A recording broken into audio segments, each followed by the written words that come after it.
नमस्कार मित्रों, स्वागत है आपका स्पिरिचुअल साधक चैनल में। आज हम चर्चा करेंगे ग्रहों के गोचर के बारे में, ट्रांजिट ऑफ प्लैनेट्स जिसे कहते हैं। गोचर क्या होता है? देखिए, ब्रह्मांड में सभी ग्रह अपनी अपनी धुरी पर अपनी अपनी गति से निरंतर भ्रमण करते हैं और इस भ्रमण के दौरान वह एक राशि से दूसरी राशि में प्रवेश करते हैं। इस प्रकार ग्रहों के एक राशि से दूसरी राशि में भ्रमण को ही ग्रहों का गोचर कहा जाता है। शनि, राहु और बृहस्पति का गोचर विशेष महत्व रखता है। ग्रहों का गोचर शुभ भी होता है और अशुभ भी, जैसे आज हम इस अपने वीडियो के माध्यम से समझेंगे। लेकिन एक महत्वपूर्ण बात समझिए, कभी भी गोचर का शुभ या अशुभ फल व्यक्ति की विंशोत्तरी महादशा को पूर्णतः समझते हुए ही कहना चाहिए। ग्रह निरंतर सोलर सिस्टम में मोशन में होते हैं और जब व्यक्ति का जन्म होता है उस टाइम जो ग्रह जिस राशि में हो उसकी एक पिक्चर जो रहती है वही व्यक्ति की कुंडली बन जाती है। इसे ऐसे समझिए कि जैसे जिस समय आपका जन्म हुआ उसी समय किसी ने सोलर सिस्टम की फ़ोटो खींच ली और सारे ग्रह उस फोटो में अपनी अपनी जगह कैद हो गए। यह आपकी जन्म कुंडली बन गई। इसके बाद फिर ग्रह मूवमेंट में आ गए और निरंतर मूवमेंट में ही चल रहे हैं। अब प्रश्न यह उठता है कि गोचर को एनालाइज कैसे करें, लग्न कुंडली से या चंद्र कुंडली से। देखिए, यह एक कुंडली है जिसकी हमने लग्न कुंडली रखकर इसमें इस वक्त के गोचर के ग्रह रख लिए हैं। यह गोचर हम लग्न कुंडली से देख रहे हैं और चंद्र कुंडली से देखें तो जहाँ चंद्रमा बैठे हैं उसे लग्न बना लें। जैसे इस कुंडली में कुंभ राशि में है चंद्रमा, तो कुंभ लग्न बना लें और सारे ग्रह गोचर अनुसार जिस राशि में बैठे हैं वैसे हम प्लेस कर लें, तो यह हमारी चंद्र कुंडली बन गई। और ये चंद्र कुंडली से देखने की विधि हो गई। दोनों ही पद्धति से गोचर देखा जाता है। अगर आप भाव का प्रभाव या जातक के लाइफ के इवेंट्स को देखना चाहते हैं तो लग्न कुंडली से गोचर देख सकते हैं, और अगर यह देखना चाहते हैं कि उन इवेंट्स से शुभ फल मिलेगा या अशुभ तो चंद्रमा से गोचर देखें। चंद्रमा हमारे मन को रिप्रेजेंट करता है और आने वाले लाइफ के इवेंट से मन प्रसन्न होगा या अप्रसन्न होगा, यह चंद्र कुंडली का गोचर आपको बता सकता है। चंद्र कुंडली को ज्योतिष में विशेष महत्व दिया गया है और अधिकतर चंद्र कुंडली से ही ग्रहों का गोचर देखा जाता है। लेकिन अगर आप लग्न कुंडली का भी यूज़ कर रहे हैं तो वह भी गलत नहीं है कहा जा सकता। गोचर समझने से पूर्व ग्रहों का भ्रमण अवधि भी जानना जरूरी है। देखिए, कुंडली में एक राशि में सूर्य 30 दिन भ्रमण करते हैं, उसका भोग करते हैं। बुध लगभग 27 दिन, चंद्रमा 2.25 दिन, मंगल 1.5 से 2 माह, बृहस्पति 1 वर्ष, शुक्र लगभग 23 दिन, शनि 2.5 वर्ष एवं राहु केतु 1.5 वर्ष की अवधि में रहते हैं और शुभ अशुभ फल देते हैं। आइए चंद्र कुंडली के माध्यम से गोचर को एनालाइज करते हैं। देखिए, जब सूर्य गोचर कर रहे हों, सूर्य जब मोशन में हो, तो ऐसा कहा जाता है सूर्य अपना शुभ फल जो देते हैं वो तीसरे, छठे, 10वें, 11वें भाव में देते हैं। मैंने भाव बोला है, उसको राशि मत समझिएगा, भाव तीसरे, छठे, 10वें, 11वें भाव में। अब इसी कुंडली में देखिए, हमने चंद्र कुंडली बना ली है और इसमें जब सूर्य गोचर करेंगे तीसरे, छठे, 10वें, 11वें भाव में, तब वह शुभ परिणाम देंगे। अब ज्योतिष में यह भी बताया गया है कि इस शुभता का कैंसिलेशन भी होता है। 3, 6, 10, 11 में शुभ परिणाम देंगे, बाकी जितने बचे हैं उनमें उतना शुभ परिणाम नहीं देते हैं। लेकिन जिन भावों में शुभ परिणाम दे रहे हैं 3, 6, 10, 11 में, इसमें शुभता का कैंसिलेशन भी होता है, जिसे हम ग्रहों का वेद कहते हैं। सूर्य का वेद शनि नहीं करते और ना ही शनि का वेद सूर्य करते हैं।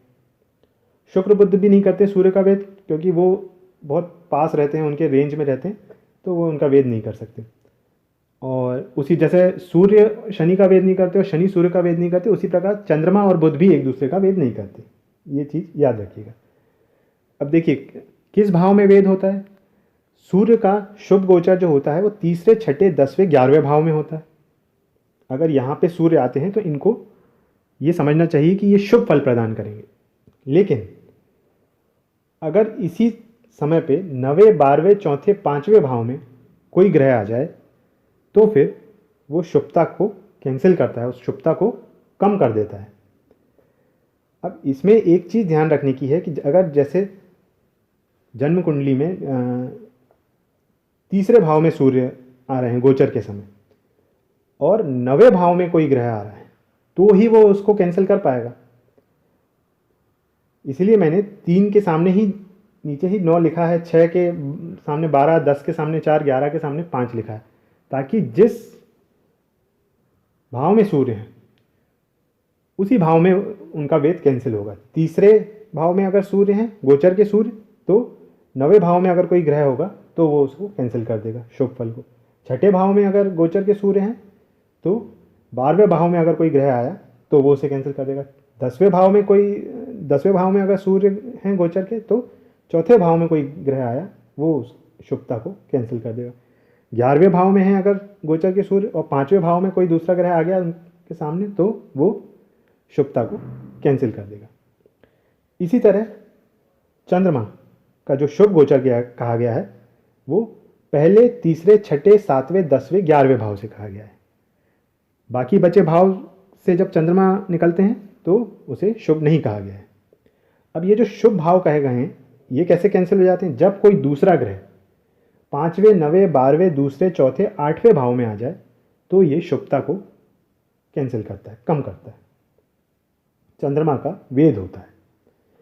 इसमें भी चंद्रमा अगर पहले भाव में है और ग्रह 5वें भाव में आया तो वेद होगा, तीसरे भाव में है और अगर 9वें भाव में आया तो वेद होगा। चंद्रमा छठे भाव में है गोचर का चंद्रमा और दूसरा ग्रह 12वें में आया तो वेद होगा। गोचर का चंद्रमा 7वें भाव में है और कोई सा दूसरा ग्रह दूसरे भाव में आया गोचर करते हुए तो वेद होगा।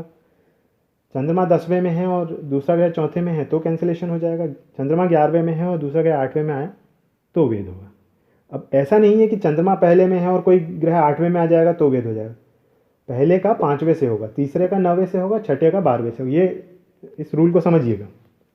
मंगल जब गोचर करते हैं तो तीसरे, छठे और 11वें भाव में शुभ फल देते हैं, बाकी में शुभ फल नहीं देते हैं। और मंगल के वेद स्थान कौन से?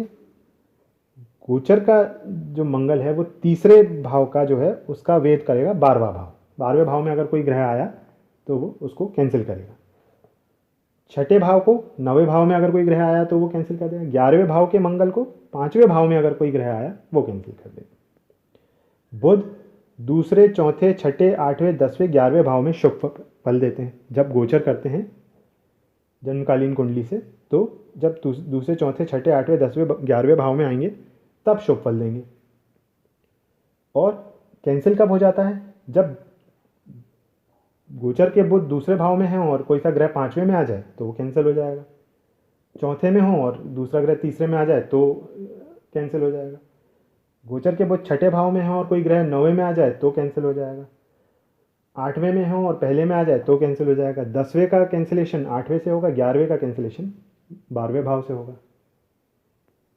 उसी प्रकार शुक्र पहले, दूसरे, तीसरे, चौथे, 5वें, 8वें, 9वें, 11वें, 12वें भाव में शुभ फल देते हैं गोचर के समय। और बाकी बचे जो 3 भाव हैं उनमें अशुभ परिणाम देते हैं या उतने शुभ फल नहीं देते। लेकिन ये जो जिन भावों में शुभ फल दे रहे हैं उनका कैंसिलेशन कैसे होगा? जब 8वें, 7वें, पहले, 10वें, 9वें, 5वें, 11वें, तीसरे और छठे भाव में अगर कोई ग्रह आ जाता है तो वो शुभता को कम कर देता है। पहले का कैंसिल 8वां करेगा, दूसरे का 7वां, तीसरे का पहला, चौथे का 10वां, पाँचवें का 9वां, 8वें का 5वां, 9वें का 11, 11वें का तीसरा और 12वें का छठा। उसी प्रकार बृहस्पति दूसरे, 5वें, 7वें, 9वें, 11वें भाव में शुभ फल देते हैं और बाकी बचे भावों में उतना शुभ फल नहीं देते हैं, अशुभ फल देते हैं। अब इनका वेद कैसे होता है? जब गोचर के बृहस्पति का, अगर गोचर का बृहस्पति दूसरे भाव में है और 12वें भाव में कोई सा ग्रह आ जाए तो वो उसको कैंसिल कर देता है, शुभता को। गोचर के बृहस्पति 5वें भाव में है और कोई ग्रह चौथे भाव में आ जाए तो वो उसको कैंसिल कर देगा। 7वें भाव में हो और कोई ग्रह तीसरे में आ जाए तो शुभता को कैंसिल कर देगा। 9वें का कैंसिलेशन 10वें से होगा, 11वें का 8वें से होगा। ठीक उसी प्रकार शनि तीसरे, छठे और 11वें भाव में शुभ परिणाम देते हैं, लेकिन इन शुभ परिणामों का कैंसिलेशन कौन कर देगा? अगर 12वें में आ जाए, तीसरे, अगर गोचर का शनि तीसरे भाव में है और कोई ग्रह 12वें में आ जाए तो वो उसके शुभ परिणामों को में प्रॉब्लम्स देता है। छठे में आ जाए, शनि जो है, गोचर के शनि छठे में हो और कोई ग्रह 9वें में आ जाए तो वो शुभता को कम करता है। गोचर के शनि 11वें में और कोई ग्रह 5वें में आ जाए तो वो शुभता को कम करता है। राहु केतु तीसरे, छठे, 10वें, 11वें भाव में शुभ परिणाम देते हैं। अब जिस तरह शुभता का कैंसिलेशन होता है तो क्या अशुभता का भी कैंसिलेशन होता है? तो उत्तर है जी हाँ, और इसे हम विपरीत वेद कहते हैं। जिस तरह कुछ भावों में जब ग्रह गोचर के समय आए तो शुभ फल मिल रहा था और दूसरे ग्रह उनके विपरीत आके उस शुभ फल को उन्होंने रोक दिया, उसी तरह जब ग्रह अशुभ परिणाम दे रहा हो, उनके सामने कुछ ग्रह आ जाएं कुछ दूरी पर, तो वो उस अशुभता को भी कम कर सकते हैं, उसे जिसे हम विपरीत वेद कहते हैं। लेकिन इसमें एक चीज़ समझने की है, इसमें एक चीज़ समझने की है, वो मैं आपको समझाता हूँ। देखिए, जैसे सूर्य चौथे, 5वें, 9वें, 11वें भाव में शुभ परिणाम नहीं देते हैं। अब इनसे अशुभ परिणाम देते हैं। अब अगर इनको कैंसिल करना है तो तीसरे, छठे, 10वें, 11वें भाव में किसी ग्रह का आना है। लेकिन जब हमने शुभता वाला वो देखा था तो हमने सीधे सीधे भाव की बात करी थी। अगर आपको याद हो तो जैसे शुभ परिणाम देते हैं सूर्य तीसरे, छठे, 10वें, 11वें में, और उसका कैंसिलेशन कैसे हो जाता है? 9वें भाव में, 12वें भाव में, चौथे भाव में, 5वें भाव में। लेकिन इसमें हमें गणना जो करनी है वो सूर्य से करनी है। जैसे इसी को समझिए, अगर गोचर का सूर्य चौथे भाव में है तो चौथे से तीसरा अगर कोई सा ग्रह आता है, मतलब चौथा, पांचवा, छठवा, छठे भाव में अगर कोई ग्रह आ जाता है तो जो सूर्य की अशुभता है उसको वो कम कर देगा या कैंसिल कर देगा। उसमें हमने सीधा सीधा भाव लिया था, इसमें जो ग्रह गोचर कर रहा है उससे दूरी लेनी। अगर गोचर का सूर्य 5वें भाव में है और अशुभ फल देने वाला है, लेकिन कोई दूसरा ग्रह सूर्य से छठवा, मतलब 5वें भाव से छठवा, 10वें में अगर कोई आ जाता है ग्रह तो वो उसको, उसकी अशुभता को कैंसिल कर देगा, कम कर देगा या शुभता में बदल देगा। सूर्य 9वें भाव में है और उससे 10वां, मतलब 9, 10, 11, 12, 1, 2, 3, 4, 5, 6, छठे भाव में, छठे भाव में अगर कोई ग्रह आ गया तो वह अशुभता को कम कर देगा। उसी प्रकार सूर्य अगर 11वें भाव में है तो 11वें से 11वां अगर कोई ग्रह आता है तो वो अशुभता को कम कर देगा। इसी तरह सभी ग्रह के लिए लेते हैं। चंद्रमा पहले, चौथे, 5वें, 8वें, 9वें, 12वें में अगर अशुभ फल देने वाले हों, लेकिन चंद्रमा से दूसरे भाव में, अगर चंद्रमा पहले भाव में है तो वहाँ से दूसरा, चंद्रमा चौथे भाव में है तो वहाँ से तीसरा, मतलब चौथे से तीसरा, चौथा, पाँचवा, छठा, 5वें से छठा, 8वें से 7वां, 9वें से 10वां और 12वें से 11वां। चंद्रमा अगर 12वें भाव में है तो वहाँ से 11वां, अगर इनके सामने कोई ग्रह आ जाता है तो वह उस अशुभता को कम कर देगा। मंगल 5वें, 9वें, 12वें में अशुभ परिणाम दे रहे हैं, लेकिन अगर 5वें से तीसरा, जहाँ मंगल गोचर कर रहे हैं 5वें भाव में, अगर वहाँ से तीसरा, मतलब 7वें भाव में अगर कोई ग्रह आ जाता है तो वो उस अशुभता को कम कर देगा, कैंसिल कर देगा। मंगल अगर 9वें में गोचर कर रहे हैं, 9वें भाव में, और 9वें से 6वां भाव में अगर कोई ग्रह आता है तो वो अशुभता को कैंसिल कर देंगे या कम कर देंगे। 12वें का कैंसिलेशन वहाँ से 11वें करेगा। उसी तरह बुध तीसरे, छठे, 7वें, 9वें, 12वें भाव में अगर अशुभ परिणाम देने वाले हैं, लेकिन तीसरे से दूसरा, छठे से पाँचवा, 7वें से 8वां, 9वें से 10वां और 12वें से 11वें में अगर कोई ग्रह आ जाए, अगर बुध तीसरे भाव में हो और तीसरे से दूसरा मतलब चौथे भाव में अगर कोई ग्रह आ जाता है तो वह अशुभता को कम कर देगा। उसी प्रकार बृहस्पति तीसरे, चौथे, 10वें, 12वें भाव में अशुभ परिणाम देने वाले हैं, लेकिन अगर तीसरे से दूसरा अगर कोई ग्रह आ जाता है, अगर बृहस्पति तीसरे में है और दूसरे उससे दूसरा कोई ग्रह आ जाए तो वह अशुभता को कम करेगा। बृहस्पति चौथे भाव में और चौथे से पाँचवा मतलब 8वें भाव में अगर कोई ग्रह आ जाए तो वो अशुभता को कम कर देगा। 10वें का कैंसिलेशन वहाँ से 9वां, अगर बृहस्पति 10वें में, गोचर के बृहस्पति 10वें में, वहाँ से 9वें में अगर ग्रह आ जाए तो अशुभता को कम करेगा। 12वें का कैंसिलेशन 11वां कर देगा। शुक्र 6, 7 और 10 में ही अशुभ परिणाम देते हैं, तो उन अशुभ परिणामों को भी कैंसिल कैसे हो सकते हैं? अगर छठे से दूसरा मतलब 7वें में कोई ग्रह आ जाए तो वो अशुभता को कम कर देगा। 7वें से 5वें में अगर कोई ग्रह आ जाए, शुक्र, गोचर के शुक्र अगर 10वें भाव में है और 10वें भाव से 9वें भाव में कोई ग्रह आ जाए तो वो अशुभता को कम कर देगा।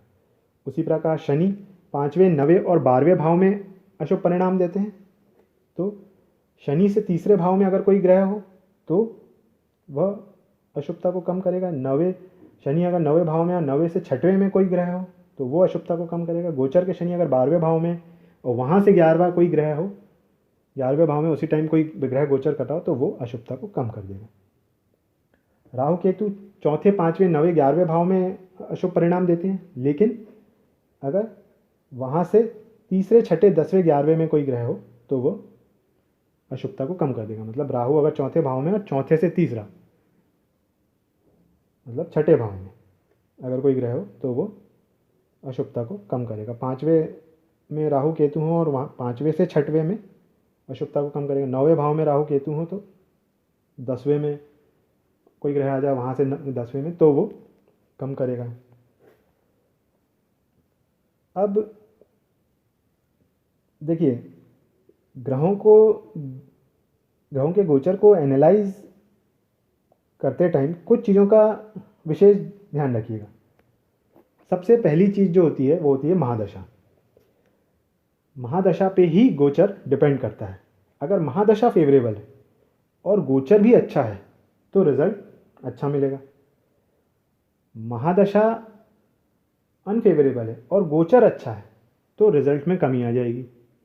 तो महादशा का अच्छा होना बहुत ज़्यादा ज़रूरी है। या महादशा खराब चल रही है और गोचर भी खराब है तो हम उस निर्णय में पहुंच सकते हैं कि ये टाइम जातक के लिए ठीक नहीं है।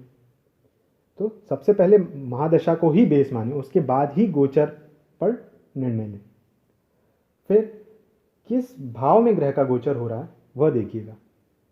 कौन सा भाव अफेक्ट हो रहा है, उससे रिलेटेड परिणाम क्या रहेंगे।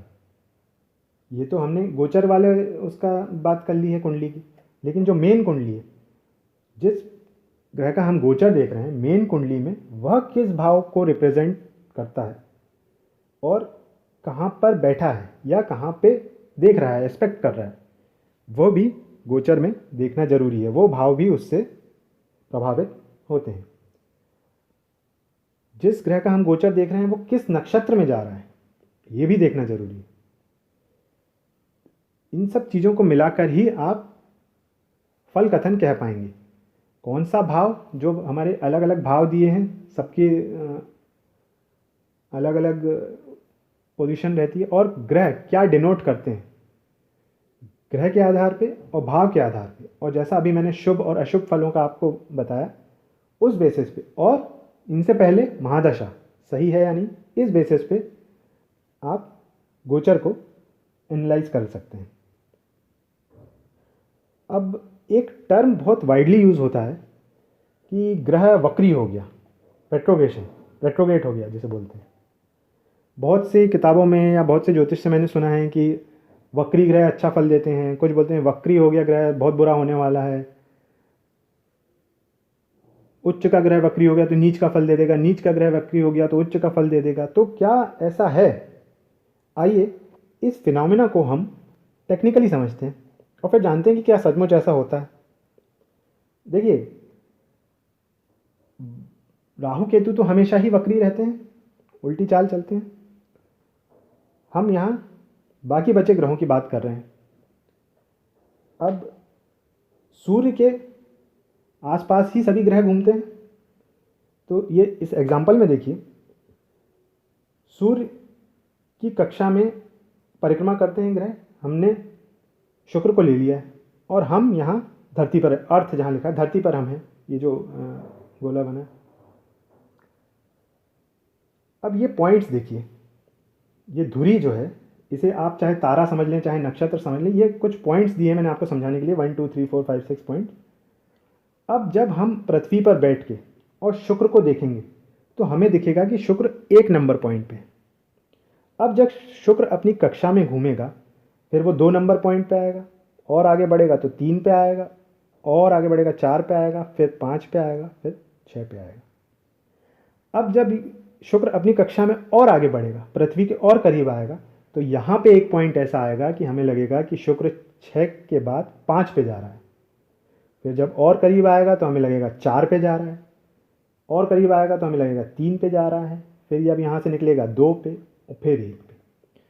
ये हमें ऐसा लगा कि ये उल्टा जा रहा है जबकि वह पृथ्वी के करीब आ रहा था। इसी चीज़ को रेट्रोगेशन बोलते हैं, वक्री इसी को बोलते हैं कि जब ग्रह आपको लगे कि वो उल्टा चल रहा है, ये उल्टा चल रहा है जबकि वो उल्टा चला नहीं है, वो हमें ऐसा लगा है धरती पर से कि वो उल्टा चला है। ये तो इंटरनल ग्रह की बात होगी। बृहस्पति का एग्जांपल ले लेते हैं।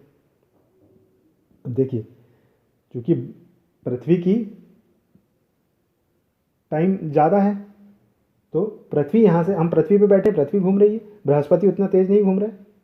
अब जब हम पृथ्वी से देखेंगे तो यहाँ से फर्स्ट पॉइंट पे लगेंगे कि बृहस्पति फर्स्ट पॉइंट पे है, फिर पृथ्वी और घूमेगी, बृहस्पति थोड़ा कम घूमेंगे तो 2 दूसरे पॉइंट पे लगेंगे, फिर ऐसा लगेगा तीसरे पॉइंट पे हैं, फिर थोड़े और पृथ्वी घूमेगी चौथे पॉइंट पे, फिर 5वें पॉइंट पे, फिर 6वें पॉइंट पे। जब पृथ्वी बृहस्पति के बहुत करीब आ जाएगी तो फिर हमें 6वें से लगेगा कि वो 5वें पे आ गए बृहस्पति, फिर 5वें से चौथे पे आ गए, चौथे से फिर तीसरे पे, और फिर पृथ्वी जब घूमते हुए यहाँ से जाएगी तो दूसरे पे और पहले पे। यहाँ पे भी हमें ऐसा लग रहा है कि वो ग्रह उल्टा जा रहा है जबकि ग्रह उल्टा नहीं जा रहा है। ग्रह अपनी कक्षा में घूम रहा है, पृथ्वी अपनी कक्षा में घूम रहा है, लेकिन ये जो उल्टा हमें दिखता है इसी को वक्री कहते हैं, रेट्रोगेशन इसी को कहा जाता है। अब सवाल ये उठता है कि जो ये कहते हैं कि ग्रह अच्छा फल देगा, ये फल देगा, बुरा फल देगा, या ऐसा हो जाएगा वैसा हो जाएगा, शनि वक्री हो गए, बृहस्पति वक्री हो गए, तो ये क्या है? देखिए, पृथ्वी के समीप अगर कोई ग्रह आएगा तो वह वक्री होगा, जब समीप होगा तो बड़ा नज़र आएगा, और जब बड़ा नज़र आएगा समीप होगा तो अफेक्ट भी ज़्यादा देगा। जाहिर सी बात है, ग्रह जितना पास होगा उतना ज़्यादा अफेक्ट देगा, तो वक्री होने पे अफेक्ट तो बढ़ता है। अब ज्योतिष में कहते हैं कि जो भी ग्रह वक्री हुआ उसका चेष्टा बल ज़्यादा होता है। चेष्टा मतलब एक संस्कृत का वर्ड होता है चेष्टा, एफर्ट्स। तो जब वो वक्री हुआ तो एफर्ट्स ज़्यादा करने लग गया, प्रयास ज़्यादा करने लग गया। क्या प्रयास ज़्यादा करने लग गया? रिजल्ट प्रोवाइड कराने के। रिजल्ट कैसे? शुभ कि अशुभ, ये डिपेंड करेगा महादशा के ऊपर, प्लस कुंडली में उस ग्रह की स्थिति के बारे में देखकर, और गोचर शुभ है अशुभ है उसके ऊपर।